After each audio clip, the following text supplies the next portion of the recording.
para ulama, ini manhaj yang pertama. Bila seseorang dekat dengan Allah dan selalu mendekatkan diri kepada Allah untuk bertakarrub, dekat sampai merasakan kedekatan dengan Allah, maka tidak ada yang paling menyenangkan dan tidak akan pernah merasakan beban dalam hidup kecuali semuanya akan diringankan oleh Allah Subhanahu wa taala. Kecuali semuanya akan merasa ringan karena dia merasa dekat dengan Allah Subhanahu wa taala. Di bahasa singkatnya begini, kalau Anda dekat dengan Allah, baik dalam suasana senang tidak akan melalaikan. Biasa saja karena yang paling tingginya Allah. Dan kalau sedang punya musibah pun gak akan berpengaruh. Seberat apapun sepanjang Anda merasa ada Allah, demi Allah saya katakan semua itu akan terasa ringan. Contoh, maaf ya, Anda sedang punya masalah sekarang, berat rasanya, gak mudah dirasakan.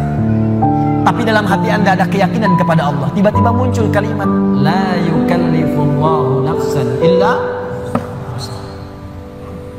Allah nggak mungkin titipkan beban persoalan kecuali Anda sanggup menjalaninya.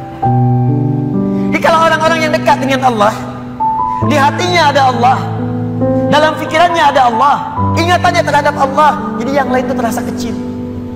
Ini berita langsung dari Allah. Kalau beban hidup kamu ingin ringan menghadapi persoalan, maka dekatkan dirimu kepada Allah. Maka dalam suasana suka engkau tidak akan lalai. Kan ada orang yang suasana suka dia lupa dengan Allah, sehingga gak sadar berbuat maksiat. Dulu waktu belum jadi direktur, olahraganya bersepeda. Jadi direktur, sekarang mulai main golf, jalan. Sekarang mulai punya sekretaris. Sekretarisnya perempuan. Banyak melihat sekretaris dibandingkan istri di rumah. Jalan. Pergaulan mulai meluas. Hati-hati. Kalau tidak ada manhaj rabbani, kedekatan dengan Allah dalam jiwa, itu bisa berpeluang untuk bermaksiat. Hati-hati, bisa berpeluang untuk bermaksiat. Dulu belum terlalu kaya, pakainya sepeda, kadang jalan kaki. Sekarang datang mobil. Kalau nggak punya kedekatan dengan Allah, mobil itu kadang-kadang nggak bisa buka pintunya. Kalau belum dibukakan, nggak mau keluar. Kalau belum muter keliling komplek, belum afdol. Dulu ke masjid bisa jalan, jarak ke masjid cuma 10 meter. Habis punya Grand Max, bahkan ke IMAX, bahkan ke NMAX, motor. Jadi keliling komplek dulu 3 kali. Assalamualaikum, ayo Pak Haji ke masjid. Akhi ayo ke masjid, masih di dalam aja. Dia lupa yang di dalam itu lagi ke Cianjur. Ada orang. Itu poinnya. Jadi jangan sampai saat kita berada di atas, lalai kita dengan kehidupan, sehingga menenggelamkan kita dalam apa yang kita dapatkan. Tapi yang lebih bahaya, jangan sampai ketika saat sedang punya persoalan, kita juga kemudian merasa berat dengan itu. Bebannya berat, limbung, bicara tidak terkontrol, makan tidak enak, tidur tidak nyaman, dan suasananya nggak menyenangkan, capek saja. Ada yang tiba-tiba naik ke atas tower, ada yang tiba-tiba naik ke atas tiang listrik, ada yang naik ke apartemen, mau bunuh diri, takut, balik lagi gemetaran, dan seterusnya. Dan tidak ada kerjaan. Semua itu tidak akan pernah terjadi kalau Anda dekat dengan Allah Subhanahu wa taala. Di pelajaran pertama dari surah Ad-Duha di awal ayatnya, berusahalah selalu untuk mendekatkan diri kepada Allah Subhanahu wa taala.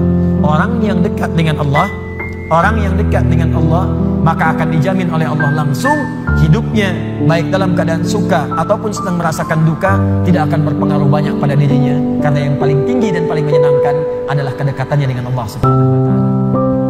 Jelas sampai sini? Baik. Jadi kalau dia sedang kaya, tahajud jalan, karena yang dirindukan tahajudnya. Lihat Abdurrahman bin Auf, Utsman bin Affan, Tamim Ad-Dari, kekayaan banyak, harta melimpah, kapak terbuat dari emas, malam masih tahajud, teman-teman. Masih sempat baca Al-Quran. Utsman tuh sampai jadi presiden masih punya waktu untuk khataman Quran. Kan Utsman radhiyallahu ta'ala anhu waktu terbunuh kan sedang baca Al-Quran. Masih puasa, saat itu sedang puasa. Anda bayangkan nikmatnya dekat dengan Allah. Walaupun jabatan tinggi, yang terasa nikmat itu saat sedang beribadah kepada Allah, saat tahajudnya, itu yang dinanti. Nabi itu kedudukannya paling tinggi, tapi kapan merasakan kenyamanan? Saat tahajud, sampai tak terasa rakaat pertamanya 5 juz 4 halaman, paling sedikit 100 ayat. Saya mau tanya pada Anda, pernah nggak merasakan kenikmatan seperti itu? Apakah nikmat saat dapat door prize, apa saat baca wadduhanya? Ayo coba rasakan, sampai hadir situasi itu, sampai enak tahajud tuh diburu gitu. Bukan karena IPK-nya dapat 4, bukan karena dapat proyek besar, tapi yang dirasakan, ya Allah, terima kasih Engkau titipkan ini.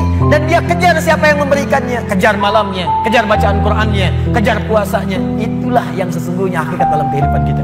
Satu poin pertama, kalau ada orang yang sudah bisa mendekat kepada Allah, maka Allah jamin dalam syukurnya, dalam situasi dia tenangnya, nyamannya, dia tidak akan menjauh dari Allah. Dan dalam situasi dapat musibah pun tidak akan banyak berpengaruh dalam kehidupannya.